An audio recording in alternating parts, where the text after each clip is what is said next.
Assalamualaikum warahmatullahi wabarakatuh. Perkenalkan kami dari kelompok 18. Pada kesempatan kali ini, kami ingin menjelaskan materi mengenai MST atau Minimum Spanning Tree. Sebelum memulai penjelasan materi, alangkah lebih baiknya kami memperkenalkan diri kami terlebih dahulu. Yang pertama itu ada saya sendiri, yaitu Muhammad Edvin Hidayat dengan NPM 4524210054, dan ada teman saya. Selanjutnya saya Jeffrey Sami Pratama dengan NPM 4524210046. Oke, baik. Kita bisa langsung mulai penjelasan materi. Jeb, boleh di slide? Oke.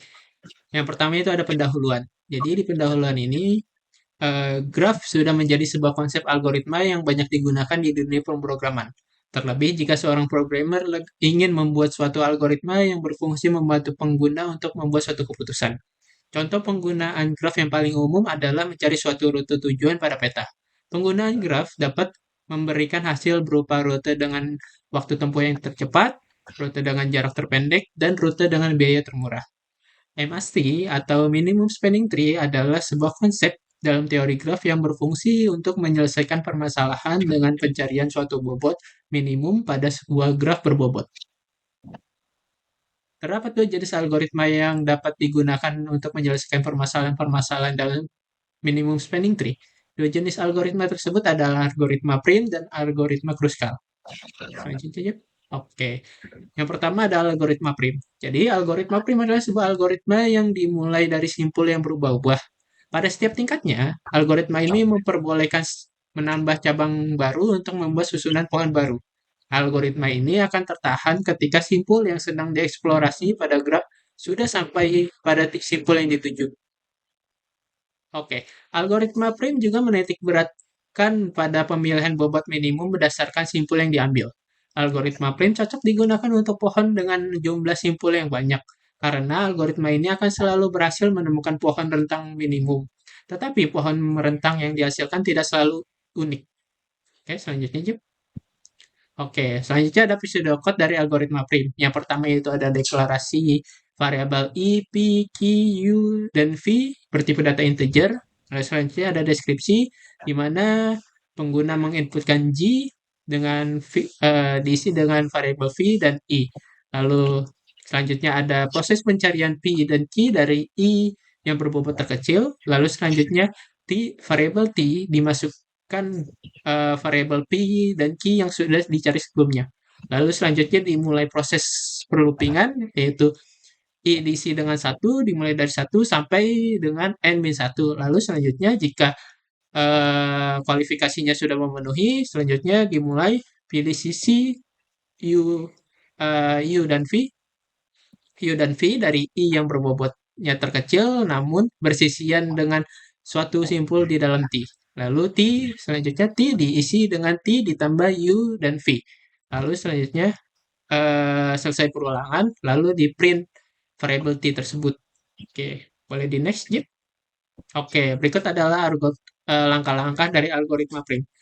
Seperti berikut ini. Oke, selanjutnya adalah algoritma Kruskal. Jadi, algoritma Kruskal adalah sebuah algoritma yang mengurutkan sisi-sisi yang ada di dalam graf berdasarkan bobotnya dari yang terkecil ke terbesar. Sisi-sisi yang sudah diurutkan tersebut nantinya akan membentuk hutan. Masing-masing pohon yang ada di dalam hutan tersebut diinterpretasikan sebagai satu simpul di dalam graf. Boleh dilanjut ya? Oke, selanjutnya ada pseudocode dari algoritma Kruskal. Yang pertama itu ada deklarasi I, P, Q, U, dan V bertipe data integer. Lalu deskripsinya, yang pertama langkah-langkah ini ada asumsinya sisi-sisi dari grafnya sudah diurutkan menaik berdasarkan bobotnya. Jadi yang dari terkecil dan terbesar berdasarkan bobotnya. Lalu variabel T diisi dengan array kosong. Lalu selanjutnya masuk ke proses perulangan dengan kondisi di mana jumlah sisi T lebih kecil daripada N-1. Jika kondisinya sudah terpenuhi, maka akan dijalankan kode berikutnya yaitu I diisi dengan U, sisi variabel U dan V di dalam I yang bobotnya terkecil, lalu variabel E diisi dengan E dikurangi dengan variabel I. Lalu selanjutnya, jika I tidak membentuk siklus di variabel T, maka T diisi dengan T ditambah array dari U, V. Array dari variabel U dan V. Lalu selanjutnya masukkan I ke dalam T yang sudah berbentuk. Lalu selanjutnya pseudocode-nya sudah selesai. Boleh dilanjut, yuk. Oke, berikut adalah langkah-langkah dari algoritma Kruskal. Lalu selanjutnya ada bab termasuk optimal atau suboptimal. Dalam jurnalnya, saya mengambil jurnal di sini, kami mengambil jurnal di sini, referensi. Dalam jurnalnya, Dilly et al. Memaparkan bahwa algoritma Kruskal dan algoritma Prim yang dipakai untuk menyelesaikan masalah transportasi umum adalah sebuah algoritma yang termasuk dalam kategori algoritma optimal. Dikarenakan mereka mendapatkan bentuk solusi paling optimal dari minimum spanning tree. Oke, selanjutnya akan dijelaskan oleh teman saya, Jeffrey Semi Pratama. Boleh. Yuk. Oke, selanjutnya kita di sini ada kompleksitas. Berikut perhitungan kompleksitas waktu dari algoritma prim. Yang pertama, deklarasi MAST dilakukan sebanyak 1 kali. Deklarasi variabel visited dilakukan sebanyak 1 kali. Ketiga, deklarasi himpunan tetangga dilakukan sebanyak 1 kali. 4, menemukan S terkecil dilakukan sebanyak N dikurangi 1 kali. Memeriksa vertex yang dikunjungi dilakukan sebanyak N dikurang 1 kali. Menambah S dan vertex ke MST dilakukan sebanyak N dikurang 1 kali. Menambahkan vertex ke visited dilakukan sebanyak N dikurangi 1 kali. Menambahkan vertex ke dalam himpunan tetangga dilakukan sebanyak N dikurang 1, N dikurang 2 kali, mengembalikan nilai M pasti dilakukan sekali. Lalu di sini terdapat algoritma dan juga deklarasi dari algoritma prim. Yang kedua, berikut perhitungan kompleksitas waktu dari algoritma Kruskal. Yang pertama di sini deklarasi tes sebagai himpunan kosong dilakukan sebanyak 1 kali menggunakan algoritma pengurutan yang efisien seperti merge sort dan quick sort. Kompleksitas waktu pengurutan sisi adalah big O and log n.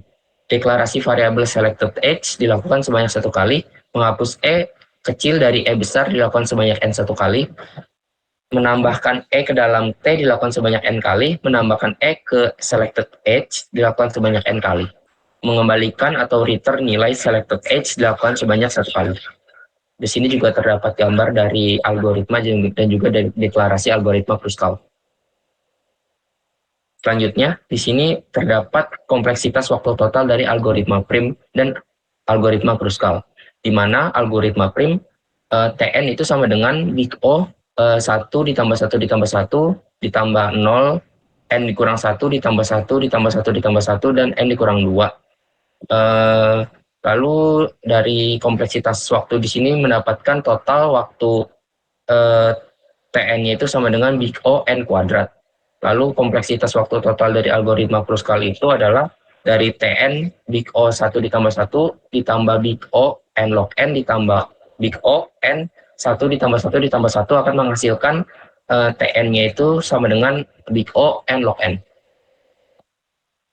Selanjutnya di sini terdapat contoh penerapan algoritma prim dan algoritma Kruskal. Untuk algoritma prim di sini pertama dapat dilakukan perancangan jaringan listrik, merancang jalur kabel listrik dari gardu induk ke rumah-rumah warga dengan total panjang kabel minimum. Yang kedua itu bisa untuk desain jaringan sirkuit elektronik, menyusun koneksi antar komponen pada papan sirkuit PCB dengan panjang jalur tembaga paling sedikit.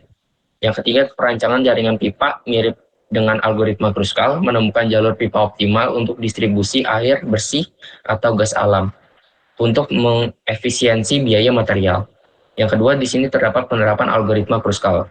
Yang pertama, pembangunan jaringan pipa air, menghubungkan semua rumah dengan panjang pipa seminimal mungkin, menghemat biaya material dan instalasi. Yang kedua, dapat dilakukan sistem transportasi untuk menentukan rute jalan baru antar kecamatan di suatu kabupaten agar total jarak pembangunan menjadi minimal.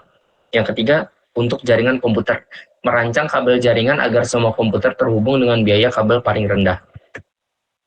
Selanjutnya di sini terdapat contoh penerapan untuk implementasi pada program komputer. Pengujian ini dilakukan menggunakan model graf yang dibuat dan terdiri dari 67 sisi atau edge yang menghubungkan 54 simpul atau vertex. Dari pengujian yang telah dilakukan, rata-rata waktu eksekusi program atau running time adalah sebagai berikut. Oke, berikut ada pernyataan di mana kami menyatakan bahwa dalam proses pengerjaan paper atau PowerPoint ini kami sama sekali tidak menggunakan bantuan AI. Jadi murni hanya mengambil dari jurnal-jurnal, paper, atau makalah yang dapat kami temukan di Google Scholar. Berikut ada tanda tangannya di bawah. Oke, baik. Boleh di next, Jep? Oke, baik. Jadi penjelasan materi mengenai MST atau Minimum Spending Tree kami selesaikan sampai di sini. Kurang lebihnya mohon maaf. Terima kasih dari kelompok kami, yaitu kelompok 18. Wassalamualaikum warahmatullahi wabarakatuh.